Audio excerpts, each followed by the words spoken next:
Dr. Ethan Ever here at Advanced Physical Therapy in Lincoln, Nebraska. Today we're going to talk about some of the aches and pains people get when starting a new exercise program or when changing their exercise program.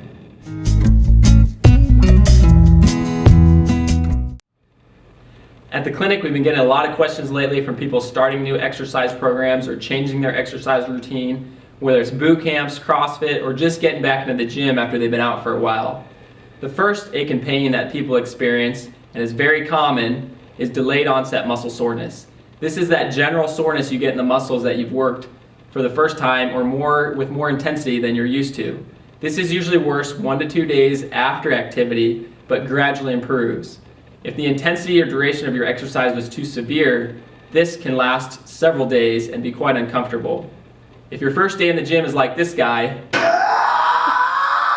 you need to dial it back a little bit. The second common injury we see is a muscle strain. This is damage to the muscle itself. The soreness is usually felt in the muscle belly and is more severe than delayed onset muscle soreness. This is an overuse injury and requires rest for it to heal. It's important not to overwork a strained muscle. Another common injury we see are injuries to the ligaments. These are known as ligament sprains. Ligaments are found at your joints. When you sustain a ligament injury, you usually have swelling, warmth, and redness right after injury. The best way to treat ligament sprains and muscle strains is with the RICE technique. This is rest, ice, compression, and elevation. Finally, a few tips on how to avoid these injuries.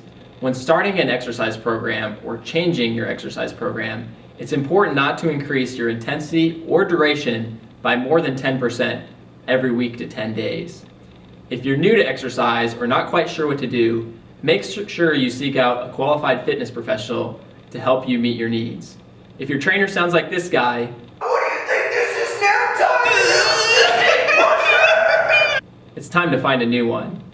And lastly, if you do sustain an injury and it's not responding to self-treatment, make sure you seek out a qualified healthcare professional to help diagnose and treat your condition. Thanks for watching and stay tuned for more videos.